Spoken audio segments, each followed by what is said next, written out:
Buenas, nosotros somos el equipo 4 y en esta ocasión toca hablar acerca de la resolución de la situación problema. Para ser más específicos, acerca del cáncer de páncreas. ¿Qué es el cáncer? El cáncer, como lo menciona de la Garza Salazar y Juárez Sánchez 2014 en su libro El cáncer, es una enfermedad provocada por un grupo de células que se multiplican sin control y de manera autónoma, invadiendo localmente y a distancia otros tejidos. Otra definición planteada por Sánchez Bouza M. et al. 2022, el artículo Una mirada al cáncer desde la perspectiva molecular es que el cáncer es una enfermedad multifactorial que afecta a nivel celular y genera un descontrol en la proliferación de las células sanas, así generando una descompensación de las características estructurales y funcionales de las células en los tejidos. Bueno, ¿cuáles son las diferencias entre una célula cancerosa y una sana? Las células cancerosas pasan a través del proceso de carcinogénesis, este proceso por el cual se genera el cáncer. Esta causa anormalidades en el material genético de las células, así como lo menciona Garza Salazar y Juárez Sánchez 2014 en su libro El cáncer. También menciona Catherine Sánchez en Conociendo y comprendiendo la célula cancerosa que éstas experimentan mutaciones que le dan la capacidad de replicarse de manera más rápida invadiendo los demás tejidos. También evaden la apoptosis, la cual es conocida también como la muerte celular programada, así como lo menciona de la Garza Salazar y Juárez Sánchez 2014 en su libro El cáncer. Este proceso es de suma importancia debido a que destruye las células dañadas genéticamente, evitando la aparición del cáncer como otras enfermedades o tumores. Acorde a Lu et al. 2015, en The Warburg Effect in Tumor Progression, menciona que en las células cancerosas hay ciertos cambios fundamentales en el metabolismo de nutrientes y depende de la glucólisis aeróbica. Por otra parte, las células sanas, como lo mencionó Catherine Sánchez en Conociendo y comprendiendo la célula cancerosa, pues estas dejan de replicarse cuando se encuentran con más células a su alrededor. También de la Garza Sánchez Juárez, de la Garza Salazar y Juárez Sánchez, 2014, en su libro El cáncer, indica que estas células, a diferencia de las células cancerosas, sí experimentan la apoptosis, debido a que es un proceso natural, programado y ordenado que ayuda a que el organismo lleve un ciclo de vida normal. Luet al 2015, en The Warburg Effect in Tumor Progression, menciona que las células denominadas normales emplean la fosforilación oxidativa para generar la energía y la biomasa necesaria para los procesos celulares. Como bien sabemos, el origen de las células cancerosas se debe al surgimiento de las mutaciones que suceden en el material genético, evento al que se le llama carcinogénesis. Este tipo de sucesos ocurren principalmente por un estado de inestabilidad genómica en las células tumorales, algo muy común por parte de la gran mayoría de los tumores que aceleran la acumulación de cambios genéticos. Asimismo, podemos confirmar que a pesar de que existen varios tipos de cáncer que se pueden desarrollar en el cuerpo, estos cumplen con características generales aún así. De acuerdo al reporte científico escrito por Warburg en 1956, el tejido canceroso está conformado por células con morfología alterada, provocando cambios en la fisiología de los afectados. De igual forma, la formación de esta patología se debe a una mutación genética, el cual está estrechamente relacionado con la carcinogénesis, provocando una mutación que favorezca la supervivencia de la célula afectada en vez de una sana. Asimismo, todas las células cancerígenas cuentan con un daño en su sistema respiratorio, sin importar el tipo de cáncer. Por este motivo, una característica general es que gran parte de las células afectadas consiguen su energía por medios distintos al de respiración celular. Como se mencionó anteriormente, el cáncer provoca deformaciones dentro de la estructura de la célula. Una de las afectadas es su sistema respiratorio, cuyo rendimiento de 100% disminuye hasta el 50% o menos. Esto por falta de energía que hay. Por este motivo, el organismo cancerígeno debe encontrar alternativas para mantener su estructura aún funcional y no perder más energía del que ya perdió. Entonces, por estas razones, su fuente nueva de energía proviene principalmente de la fermentación, es decir, la producción de ácido láctico en un ambiente anaerobio. La energía que produce la fermentación en las células cancerígenas es muy similar a la energía que una célula sana produce con la respiración celular. Además que mediante la síntesis se genera el trifosfato de adenosina, quien es un elemento clave para brindar energía al organismo afectado. Las moléculas que están involucradas para que las células cancerígenas puedan mantenerse con vida o sobrevivir en el organismo humano son las siguientes: la glucosa, el ATP, los glucolíticos, el piruvato, el lactato deshidrogenasa y el dióxido de carbono. Para la carcinogénesis pancreática de este tipo de tumor, tenemos proteínas que se encargan de controlar la diferenciación y la proliferación de las células cancerígenas. Se tiene el factor de crecimiento epidérmico RGFR, perteneciente a la familia de los receptores EGF, los cuales son glicoproteínas que se encargan de atravesar la membrana celular. Y de acuerdo con el National Library of Medicine, el crecimiento del tumor requiere que haya una expansión de vasculatura y que ésta esté acompañada con la progresión del tumor y con diferentes tipos de glicoproteínas. ¿Cómo se interrelacionan y reaccionan estas moléculas y de qué manera sus reacciones se acoplan para generar energía? Bueno, estamos hablando de las moléculas que se presentaron en la pregunta anterior. Y bueno, la realidad es que las células cancerígenas presentan alteraciones en el metabolismo de la glucosa, mostrando el incremento de dicha sustancia y de la el incremento de dicha sustancia al igual que de su captación. Y esto también afecta en la glucólisis, ya que esto provoca el aumento de la cantidad de ATP y de los glucolíticos.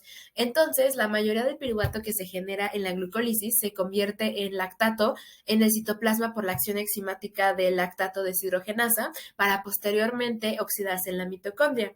Y dicho lo anterior, tenemos el efecto Warburg, que es también conocido como la respiración aeróbica, y se observó por primera vez que la relación que tienen la mayoría de los tipos de cáncer entre sí, específicamente presentes en los seres humanos. Vaya, esta relación tiene que ver con el aumento de la captación de la glucosa por parte de las células del cáncer. Además, se observó que la función mitocondrial en la mayoría de las células cancerígenas permanece intacta, ya que el radio absoluto de la respiración mitocondrial en células del cáncer permanece comparable con la de las células normales. El páncreas es un órgano digestivo posicionado detrás de la parte inferior del estómago. Este tiene como principales funciones liberar enzimas que ayudan a la digestión y producir hormonas que ayudan a controlar la glucosa en la sangre. El cáncer en páncreas ocurre cuando las células del páncreas experimentan una mutación en su ADN, lo cual ocasiona que las células crezcan de manera incontrolada y continúen viviendo aun cuando las demás células normales mueran. Conforme la formación de nuevas células cancerosas aumenta, se acumulan cada vez más mutaciones que les permite generar a las células resistencia a los mecanismos del control del cuerpo, como la resistencia a la muerte celular. Estas células que se acumulan pueden formar un tumor, donde se puede desarrollar una angiogénesis, que es la formación de nuevos vasos sanguíneos alrededor del tumor, lo cual le permitirá a las células cancerosas nutrirse e invadir otros tejidos. La mayoría de los cánceres de páncreas empieza en las células que recubren los conductos de este.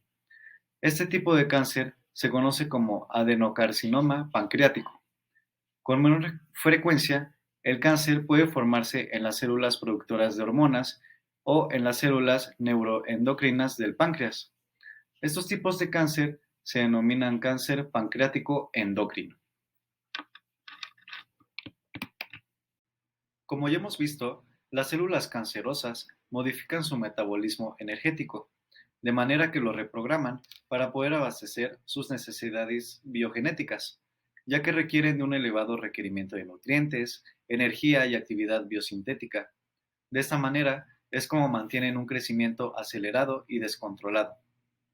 Las células cancerosas metabolizan la glucosa de manera distinta. Realizan la glucólisis en presencia de oxígeno, por lo que la célula evita el inicio del ciclo de Krebs y puede mantener de esta manera el flujo glucolítico elevado. El efecto Warburg demostró que el aumento de la glucólisis aerobia confiere ventajas proliferativas a las células cancerígenas al generar gran cantidad de fuentes energéticas e intermediarios de carbono para biosíntesis.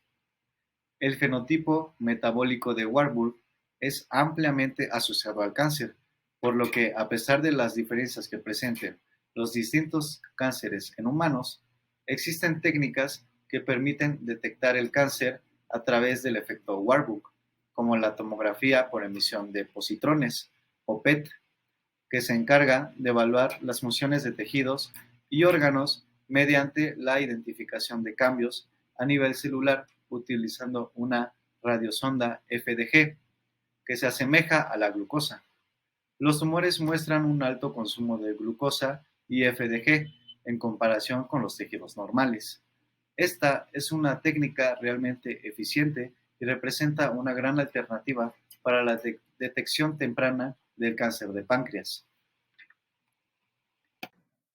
Según el Instituto Nacional del Cáncer, no es posible conocer exactamente el por qué una persona puede padecer cáncer, pero se han investigado algunos factores de riesgo que pueden aumentar la posibilidad de padecerlo, así como también existen ciertos factores llamados protectores o de protección, los cuales están relacionados con un menor riesgo de cáncer. Los factores de riesgo pueden ir desde la exposición a productos químicos hasta algunos comportamientos de la persona. También aspectos como la edad y antecedentes, los cuales no los podemos controlar. La mayoría de los factores de riesgo de cáncer se identifican en estudios epidemiológicos en los que se puede mostrar que las personas que presentan cáncer tienen más o menos probabilidad de comportarse en cierta manera o de haberse expuesto a ciertas sustancias que quienes no presentan el cáncer. Cuando muchos estudios indican que hay alguna asociación semejante entre un posible factor de riesgo y un mayor riesgo de cáncer, y cuando existe también algún mecanismo que explique cómo el factor de riesgo podría causar cáncer, los científicos confían en ese tipo de relaciones.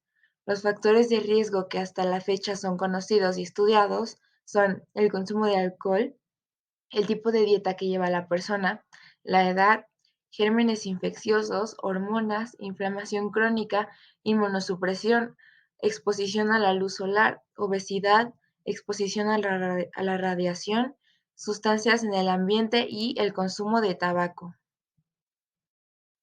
Existen más de 200 tipos de cáncer y cada uno con características particulares y que en algunos casos son completamente diferentes al resto de los otros tipos de cáncer y se pueden llegar a considerar enfermedades independientes con sus causas, evolución y tratamiento específico. Según el Instituto Nacional del Cáncer, los tipos más comunes son el cáncer de colon y recto, cáncer de endometrio, de hígado, leucemia, linfoma no Hodgkin, melanoma, cáncer de páncreas, próstata, pulmón, riñón, el cáncer de mama, que es el más común entre las mujeres de todo el mundo, cáncer de tiroides y de vejiga. Para esta lista de tipos de cáncer se utilizaron estadísticas de la incidencia y la mortalidad por cáncer. Para que un tipo de cáncer se considere común, el cálculo de la incidencia anual tiene que ser de 40,000 casos o más. Bueno, primeramente, hablando a nivel nacional, según la Sociedad Mexicana de Oncología, el cáncer es la tercera causa de muerte después de las enfermedades cardiovasculares y del diabetes. También de 1990 a 2019 se duplicó el número de muertes en México y se calcula que de 14 de cada 100 personas mueren por esta razón anualmente. Los casos pasaron de 41,000 a 89,000 en las últimas 2 décadas. Y bueno, hablando a nivel mundial, según la OMS, en 2018 se estimó que la carga ascendió a los 18 millones de casos nuevos, de los cuales 53% de estos murieron. Y como podemos ver en la imagen, debido a los cambios del crecimiento poblacional, se estima que para el 2030 los nuevos casos sobrepasarán los 20 millones anuales y para 2040 los 30 millones anuales. Sin embargo, se menciona que esto puede reducir del 30 al 50%, ya que algunos de los cánceres son prevenibles mediante a la opción de hábitos saludables, diagnósticos que que puedan detectar a tiempo el cáncer. Ahora bien, volviendo al cáncer en México, existe una gran desigualdad, ya que debido a este aumento de casos que ha habido, los tratamientos pues realmente son muy costosos, entonces se estima que genera al país costos directos e indirectos de 23 a 30 millones de pesos cada año. Esto realmente es un gran número y ocasiona que haya grandes desigualdades tanto entre clases sociales como entre estados, ya que no a todos los estados se les proporciona el mismo apoyo. Entonces, en esta imagen podemos ver como la Ciudad de México, Nuevo León, Baja California o Sinaloa, que son los estados que normalmente tienen mucho más apoyo por parte del gobierno, tienen una tasa muchísimo menor de mortalidad, mientras que Chiapas o Oaxaca son de los que tienen una tasa mucho más alta. Entonces, con esto podemos ver que el cáncer al final no es una enfermedad que afecta solo físicamente, sino que también tanto socialmente como económicamente, y ya sin hablar de las afectaciones mentales que puede haber por parte del afectado o de todos los cambios que ha habido en el entorno del afectado, ya sean los parientes, la situación económica, etc. Con exactitud no hay ciertas características que determinen la prevalencia del cáncer, sin embargo, según el Instituto Nacional del Cáncer, hay algunos factores de riesgo que pueden favorecer al desarrollo de esta enfermedad. El primero es la edad, ya que algunos tipos de cáncer tardan en manifestarse varios años. También los antecedentes familiares, igual los malos hábitos como es el consumo de alcohol, de tabaco, así como la mala alimentación y una vida sedentaria, pues realmente puede llevar a la obesidad, entonces igual puede ser un factor de riesgo. Los gérmenes infecciosos o las enfermedades, tomaré de ejemplo el cáncer cervicouterino, donde debido al VPH, que es una enfermedad de transmisión sexual, pues puede causar cáncer. Algunos factores de entorno como la luz solar, la radiación, el contacto con ciertos químicos, etc. Y ya hablando de algunos factores económicos y sociales, pues puede haber un mayor riesgo de cáncer si no se recibió información o existe cierta ignorancia sobre los estudios que existen para la detección temprana.